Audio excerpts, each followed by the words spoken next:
शनि के नाम से ही हर व्यक्ति डरने लगता है। शनि की दशा एक बार शुरू हो जाए तो 7.5 साल बाद ही पीछा छोड़ती है। लेकिन हनुमान भक्तों को शनि से डरने की तनिक भी जरूरत नहीं। शनि ने हनुमान को भी डराना चाहा, लेकिन मुंह की खानी पड़ी। आइए जाने कैसे।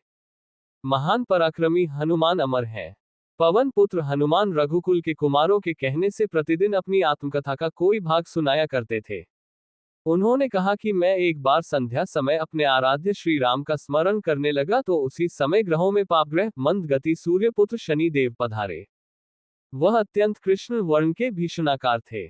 वह अपना सिर प्रायः झुकाए रखते हैं। जिस पर अपनी दृष्टि डालते हैं वह अवश्य नष्ट हो जाता है। शनिदेव हनुमान के बाहुबल और पराक्रम को नहीं जानते थे। हनुमान ने उन्हें लंका में दशग्रीव के बंधन से मुक्त किया था। वह हनुमान जी से विनयपूर्वक किंतु कर्कश स्वर में बोले, हनुमान जी, मैं आपको सावधान करने आया हूं।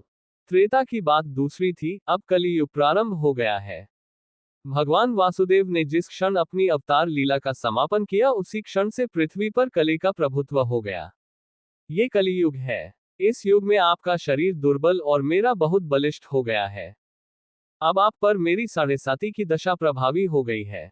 मैं आपके शरीर पर आ रहा हूं। शनिदेव को इस बात का तनिक भी ज्ञान नहीं था कि रघुनाथ के चरणाश्रितों पर काल का प्रभाव नहीं होता। करुणा निधान जिनके हृदय में एक क्षण को भी आ जाते हैं, काल की कला वहां सर्वथा निष्प्रभावी हो जाती है। प्रारब्ध के विधान वहां प्रभुत्वहीन हो जाते हैं।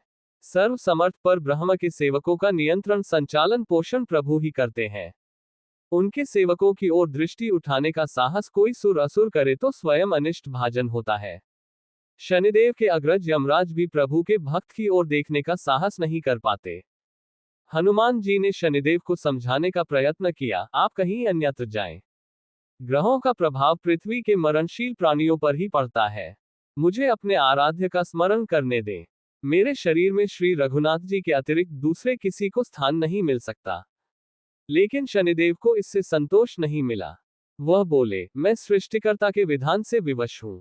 आप पृथ्वी पर रहते हैं, अतः आप मेरे प्रभुत्व क्षेत्र से बाहर नहीं हैं। पूरे 22.5 वर्ष व्यतीत होने पर 7.5 वर्ष के अंतर से 2.5 वर्ष के लिए मेरा प्रभाव प्राणी पर पड़ता है, किंतु ये गौण प्रभाव है। आप पर मेरी 7.5 आज इसी समय से प्रभावी हो रही हो। मैं आपके शरीर पर आ रहा हूं। इसे आप टाल नहीं सकते। फिर हनुमान जी कहते हैं, जब आपको आना ही है तो आइए, अच्छा होता कि आप मुझ वृद्ध को छोड़ ही देते। फिर शनिदेव कहते हैं, कलियुग में पृथ्वी पर देवता या उपदेवता किसी को नहीं रहना चाहिए। सबको अपना आवास सूक्ष्म लोकों में रखना चाहिए। जो पृथ्वी पर रहेगा वह कलियुग के प्रभाव में रहेगा और उसे मेरी पीड़ा भोगनी पड़ेगी। और ग्रहों में मुझे अपने अग्रज यम का कार्य मिला है। मैं मुख्य मारक ग्रह हूं और मृत्यु के सबसे निकट वृद्ध होते हैं, अतः मैं वृद्धों को कैसे छोड़ सकता हूं। हनुमान जी पूछते हैं, आप मेरे शरीर पर कहां बैठने आ रहे हैं। शनिदेव गर्व से कहते हैं, प्राणी के सिर पर। मैं 2.5 वर्ष प्राणी के सिर पर रहकर उसकी बुद्धि विचलित बनाए रखता हूं। मध्य के 2.5 वर्ष उसके उदर में स्थित रहकर उसके शरीर को अस्वस्थ बनाता हूं। व अंतिम 2.5 वर्ष पैरों में रहकर उसे भटकाता हूं। फिर शनिदेव हनुमान जी के मस्तक पर आ बैठे तो हनुमान जी के सिर पर खाज हुई। इसे मिटाने के लिए हनुमान जी ने बड़ा पर्वत उठाकर सिर पर रख लिया।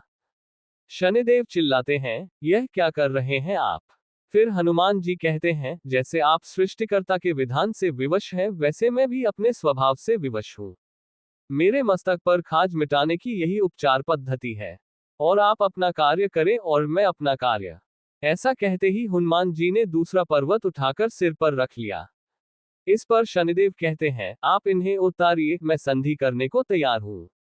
उनके इतना कहते ही हनुमान जी ने तीसरा पर्वत उठाकर सिर पर रख लिया तो शनिदेव चिल्लाकर कहते हैं, मैं अब आपके समीप नहीं आऊंगा।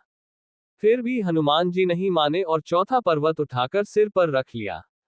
शनिदेव फिर चिल्लाते हैं, पवन कुमार, त्राहि माम ताहि माम, रामदूत, आंजनेयाय नमः। मैं उसको भी पीड़ित नहीं करूंगा जो आपका स्मरण करेगा। मुझे उतर जाने का अवसर दें। हनुमान जी कहते हैं, बहुत शीघ्रता की, अभी तो 5वां पर्वत शिखर बाकी है।